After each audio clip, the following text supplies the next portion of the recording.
Hey, welcome back to Recycled and Saved. Today I want to talk about the KLR 650, the first generation from 1987 to 2007. 21 years of just a really bulletproof, no nonsense, super reliable motorcycle.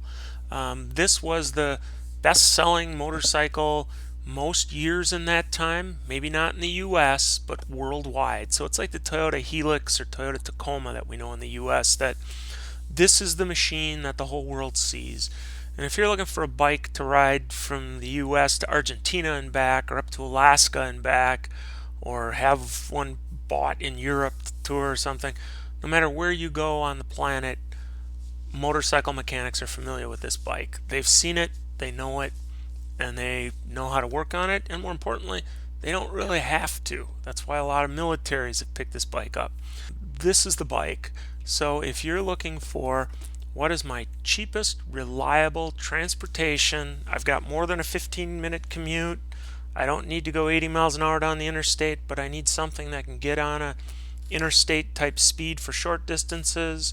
I don't need to go on a motocross track and clear quad jumps, but I need to be able to go down fire trails and maybe even some limited single track in the woods. There's no bike that's going to do that better than a KLR 650. It's heavy, it's a pig, it's not super responsive. This is like, the Cessna 172 of airplanes or the F-150 of trucks. They're everywhere, parts are cheap, and they're just super bulletproof. This one that I had in this video here, somebody put a bigger front rotor on it, and you can see the steel braided line. The biggest complaint people have is mushy front brake, and as soon as you fix the front brake on it, then the next issue is mushy front forks. Whether you get progressive aftermarket springs for the forks or actually just put some spacer blocks on, you can make that a lot better. The other thing out there is obviously put some brush guards on the sides to protect it a little bit. And with that, if you get some highway pegs or someplace to put your feet, not to get more comfortable, but to just move around on the bike so you don't get stiff. Aftermarket seats, whether it's a Sargent or I think the Corbin is always the bulletproof seat almost for any bike. They're odd because they're rock hard, so you wouldn't think they're comfortable, but boy, you can ride them a lot longer, a lot harder. This is the bike. It's pretty easy to break into the electrical system to put on a charger for your phone or your GPS or your radar detector. This is the most proven, reliable, bulletproof bike out there.